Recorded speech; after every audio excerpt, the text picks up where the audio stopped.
नमस्कार विद्यार्थियों, मैं डॉक्टर नवल किशोर, सहायक आचार्य हिंदी, आप सभी का ऑनलाइन क्लास में स्वागत करता हूं। आज हम बीए अंतिम वर्ष या तृतीय वर्ष के प्रथम प्रश्न पत्र की तृतीय इकाई के बारे में अध्ययन करते हैं। और तृतीय इकाई में आज हम जिस कवि या फिर लेखक के बारे में अध्ययन करने जा रहे हैं उनका नाम है सच्चिदानंद वात्स्यायन अगे। आज हम विद्यार्थियों सच्चिदानंद जी की रचनाओं का अध्ययन करने से पहले सच्चिदानंद वात्स्यायन अगे के खुद के जीवन के बारे में या संक्षिप्त रूप से इनके जीवन परिचय को देखते हैं, इनकी साहित्यिक रचनाओं के बारे में अध्ययन करते हैं। यदि हम सच्चिदानंद जी के जीवन परिचय को देखें तो आधुनिक हिंदी साहित्य के बहुआयामी तथा विलक्षण व्यक्तित्व के धनी अगे जिनका की उपनाम है, उनका पूरा नाम सच्चिदानंद हीरानंद वात्स्यायन अगे है। अगे का जन्म सन 1911 में कसिया नामक इलाका जो कि देवरिया जिला में है और उत्तर प्रदेश राज्य में है, वहाँ पर हुआ।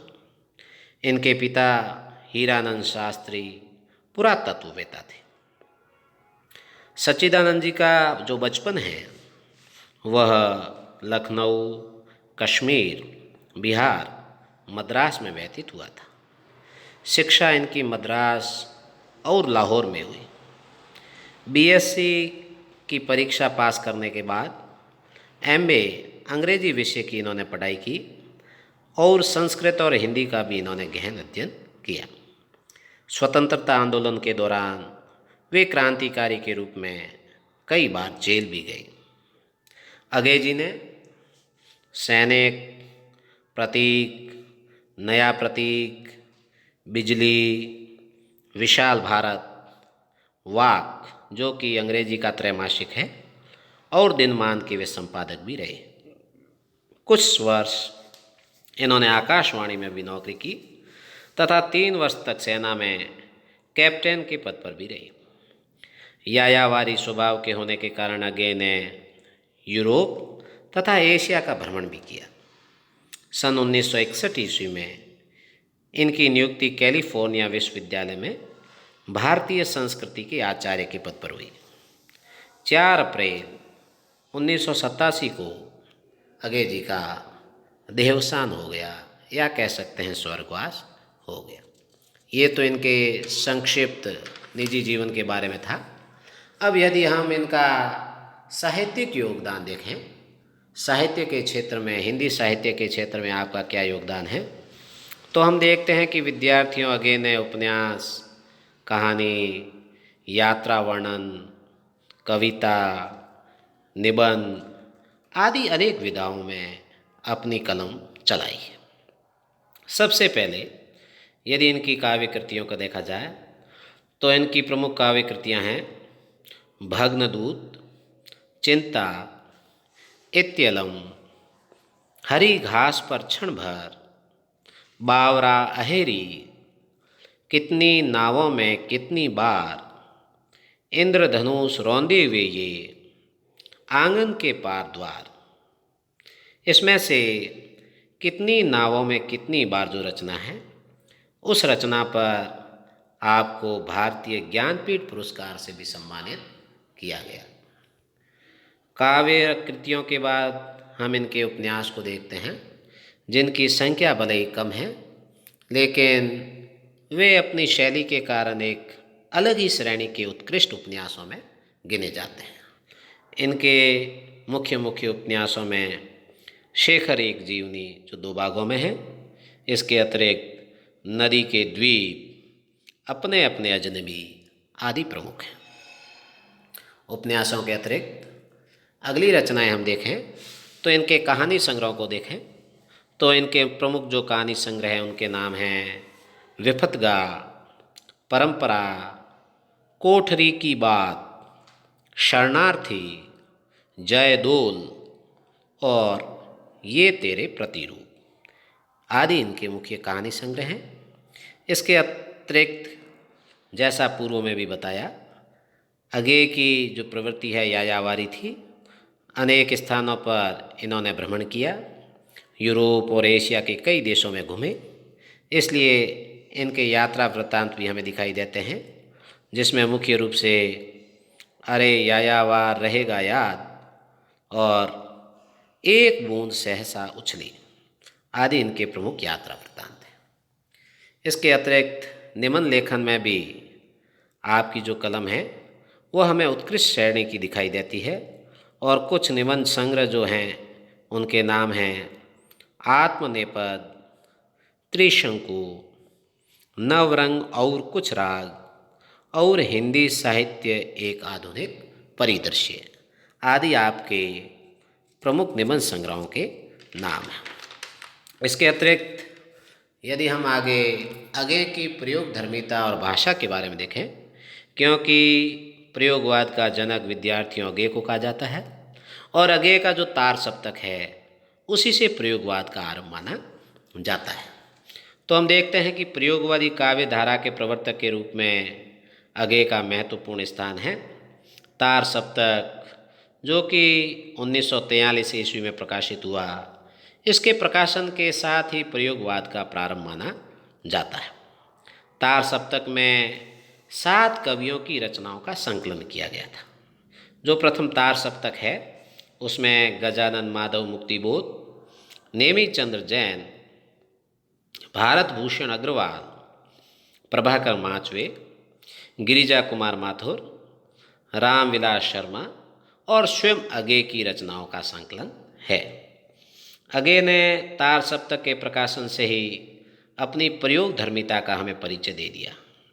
दूसरा तार सप्तक 1951 में और तीसरा तार सप्तक 1959 ईस्वी में इसी श्रृंखला में प्रकाशित हुआ।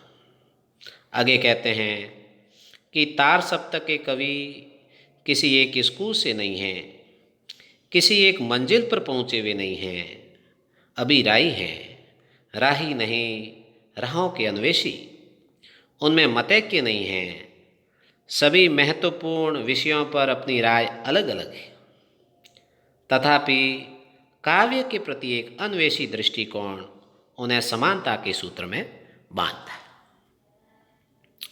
कवि के सामने जो सबसे बड़ी समस्या आती है वो है प्रेषणीयता की।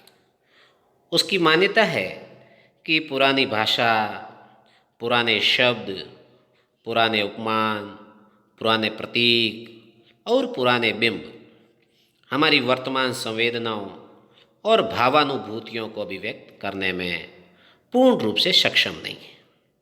इसलिए कवि को एक नई भाषा की तलाश रहती है। वह नए उपमान खोजता है और नए प्रतीकों और बिंबों की खोज में लगातार लगा रहता है।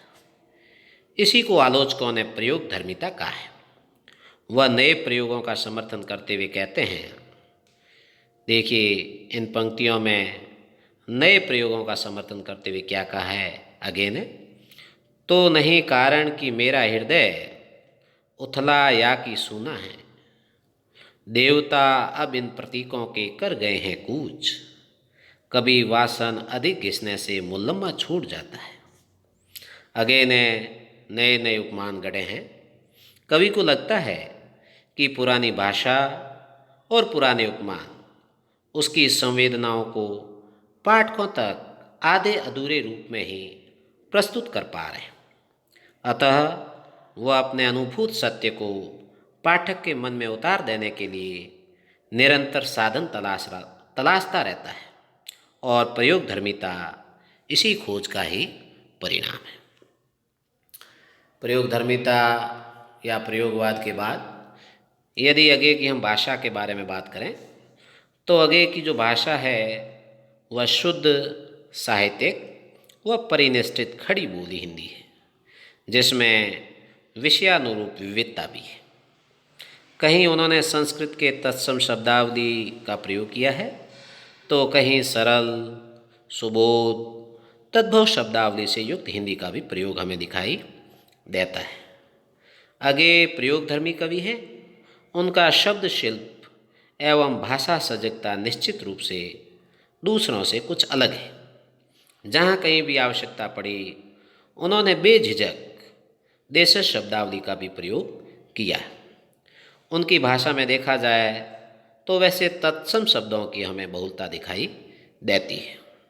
इसके अतिरिक्त भाषा में उर्दू के शब्द भी विद्यमान हैं, चूँकि अंग्रेजी शब्दावली हमें अपेक्षाकृत कम प्रयुक्त हुई दिखाई देती है। लोक संस्पर्श व स्थानीय भाषा का समावेश भी आगे की भाषा में दिखाई देता है।